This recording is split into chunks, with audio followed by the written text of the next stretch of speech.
सरकार के नुमाइंदे कोई भी पदाधिकारी जाके यहाँ बड़े बड़े अस्पतालों में इलाज करा लेते हैं।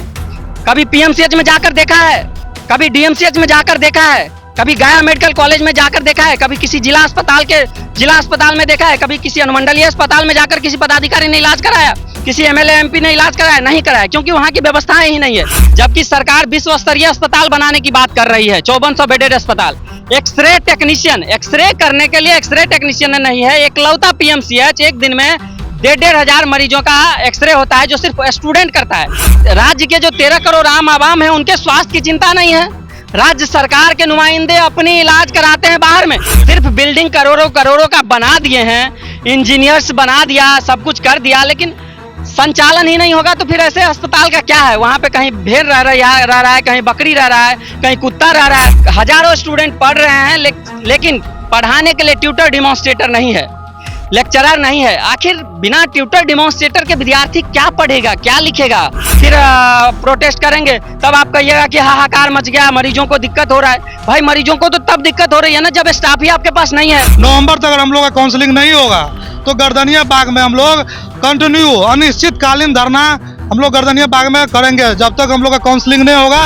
एकदम पूरे जोर शोर से आंदोलन करेंगे और किसी के आश्वासन पे अब रुकने वाले नहीं हैं। नमस्कार, आप देख रहे हैं द बिहार टॉप। आप देख सकते हैं पैरामेडिकल के कैंडिडेट जो है वो बीटीएससी यानी कि बिहार टेक्निकल सर्विसेज कमीशन के ऑफिस के बाहर प्रदर्शन कर रहे हैं। क्या है इनकी मांगे, इनसे बात करते हैं। क्या किस मांग को लेकर आप लोग यहाँ पे आए हैं? देखिए, हम लोग बहुत ही महत्वपूर्ण मांग लेकर आए हैं, जिससे राज्य का 13 करोड़ आबादियों को उसका डायरेक्ट फायदा होगा। स्वास्थ्य सुविधाएं आपको भी पता है कि पीएचसी स्तर से मेडिकल कॉलेज स्तर तक कितनी खराब है। आज एक ऑपरेशन कराने के लिए मरीजों को पीएमसीएच जैसे इंस्टीट्यूट में 500-500 लोगों का वेटिंग लिस्ट रहता है, तब होता है। उसमें भी बिचौलिए लोग मरीजों को बरगलाकर प्राइवेट में लेकर चल जाते हैं। और इसका एक ही कमी है कि ओटी असिस्टेंट का नहीं होना, क्योंकि पर्याप्त मात्रा में ओटी असिस्टेंट नहीं है, सीटें खाली है। जबकि सरकार विश्व स्तरीय अस्पताल बनाने की बात कर रही है, 5400 बेडेड अस्पताल।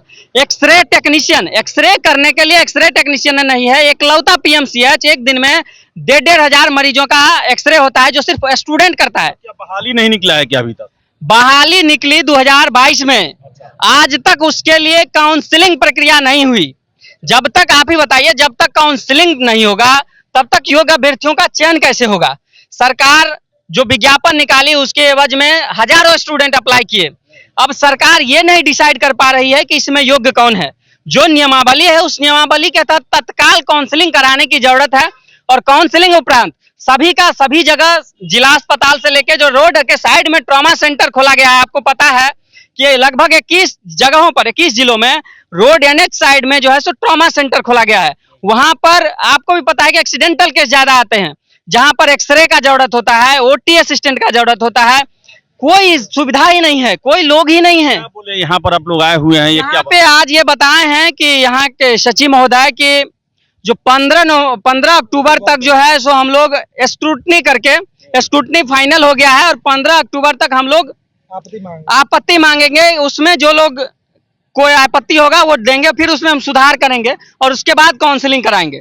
तो ये नवंबर की बात कर रहे हैं कि फाइनल काउंसलिंग होगी। लेकिन हम लोग चाह रहे हैं कि जब सालों साल बीत गया, आखिर क्या स्टूडेंट के भविष्य का कोई अता पता नहीं है?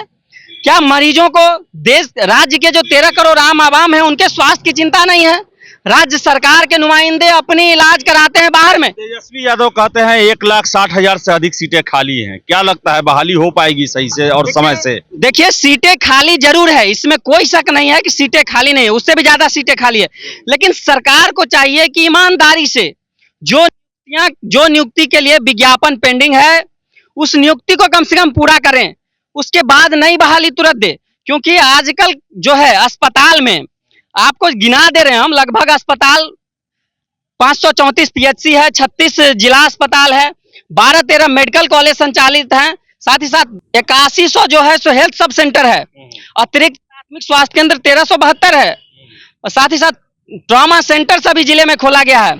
तो इन सब जगहों पर स्टाफ चाहिए। सिर्फ बिल्डिंग करोड़ों करोड़ों का बना दिए हैं, इंजीनियर्स बना दिया, सब कुछ कर दिया, लेकिन संचालन ही नहीं होगा तो फिर ऐसे अस्पताल का क्या है? वहां पे कहीं भेड़ रह रहा है, कहीं बकरी रह रहा है, कहीं कुत्ता रह रहा है। ऐसे में कैसे अस्पताल चलेगा और कैसे लोगों का इलाज होगा? तो हम चाहते हैं कि तत्काल व्यवस्थाएं हो, स्टाफ मिले अस्पताल को, जिससे कि स्वास्थ्य सुविधाएं लोगों को मुहैया हो। साथ साथ बेरोजगार जो प्रशिक्षित पैरामेडिकल छात्र हैं उनको भी रोजगार मिले। साथ साथ जो पैरामेडिकल कॉलेजेज हैं उस पैरामेडिकल कॉलेज में पैरामेडिकल कॉलेज खोल दिया गया, नई नई बिल्डिंगें बना दी गई, वहां पर हजारों स्टूडेंट पढ़ रहे हैं, लेकिन पढ़ाने के लिए ट्यूटर डिमॉन्स्ट्रेटर नहीं है, लेक्चरर नहीं है। आखिर बिना ट्यूटर डिमॉन्स्ट्रेटर के विद्यार्थी क्या पढ़ेगा, क्या लिखेगा, और वो इलाज में क्या सहयोग करेगा, क्या मरीजों को उनसे मदद मिलेगी। ऐसे में तो बच्चों का भविष्य खराब हो ही रहा है, आम आवाम के भी स्वास्थ्य के साथ खिलवाड़ हो रहा है।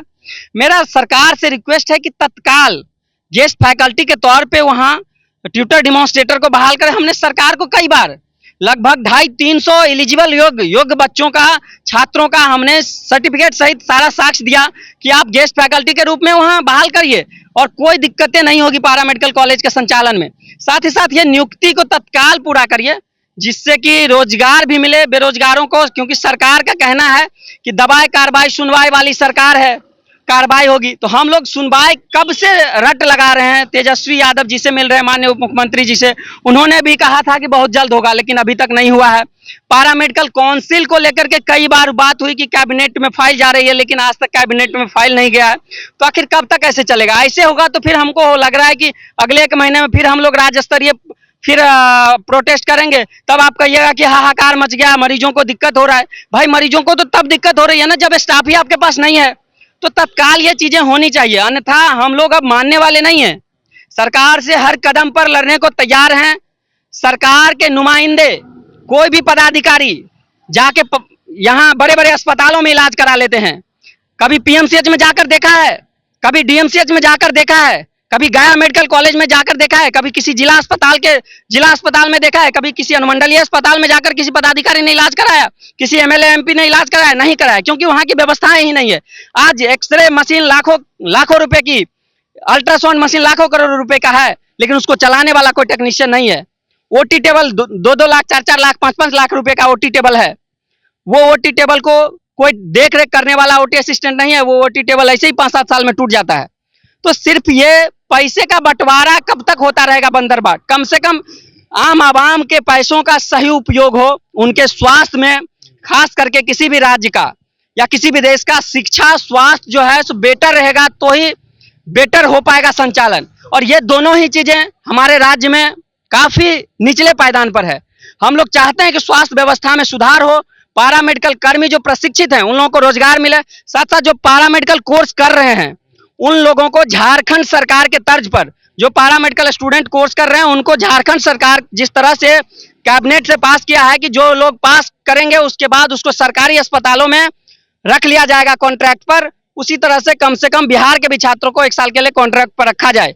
ये हमारी सरकार से मांग है और ये नियुक्ति जल्द से जल्द पूरी हो, अन्यथा हम लोग अब 15 अक्टूबर के बाद एकदम पूरे जोर शोर से आंदोलन करेंगे और किसी के आश्वासन पे अब रुकने वाले नहीं हैं।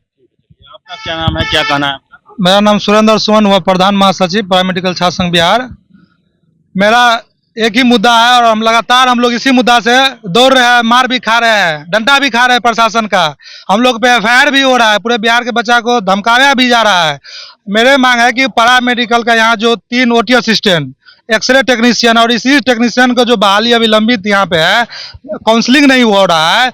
1 साल से हम लोग परेशान है। देखिए पूरे बिहार से, सभी जिले से, जब भी कॉलेज से यहाँ स्टूडेंट पहुंचे हैं, क्योंकि हम लोग अपने भविष्य के लेकर चिंतित है। तो हम सरकार से कहेंगे, बीटीएससी से कहेंगे और जो स्वास्थ्य विभाग में जो उच्च पदाधिकारी लोग बैठे हैं कि हम लोग को परेशान करना बंद कीजिए और पैरामेडिकल के जो यहाँ लंबित बहाली अभी है, ओटी असिस्टेंट और इसी टेक्नीशियन, एक्सरे टेक्नीशियन, जल्द से जल्द काउंसलिंग कराएं और हम लोग को ज्वाइन कराएं।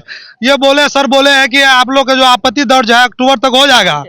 हम बीटीएससी आयोग को कहना चाहते हैं कि अगर हम लोग को अक्टूबर में आपत्ति दर्ज नहीं होगा और नवंबर तक बोले काउंसलिंग शुरू हो जाएगा, नवंबर तक अगर हम लोग का काउंसलिंग नहीं होगा तो गर्दनिया बाग में हम लोग कंटिन्यू अनिश्चितकालीन धरना हम लोग गर्दनिया बाग में करेंगे। जब तक हम लोग का काउंसलिंग नहीं होगा तब तक हम लोग का अनिश्चित धरना गर्दनिया बाग में चलते रहेगा। तो आपको बता दें कि पैरामेडिकल स्टाफ है और सरकार बिल्डिंग बना रही है और तेजस्वी यादव का कहना है कि बहुत बड़ी बहाली जो है वो होने वाली है, लेकिन कब होगी बहाली? और ये छात्र देख रहे हैं पूरे बिहार से पहुंचे हुए हैं और इन्होंने अल्टीमेटम दिया है कि अक्टूबर में आपत्ति दर्ज करे, नवंबर से काउंसलिंग शुरू करे, नहीं तो चक्का जाम किया जाएगा। तो फिलहाल इस वीडियो में इतना ही, बहुत बहुत धन्यवाद।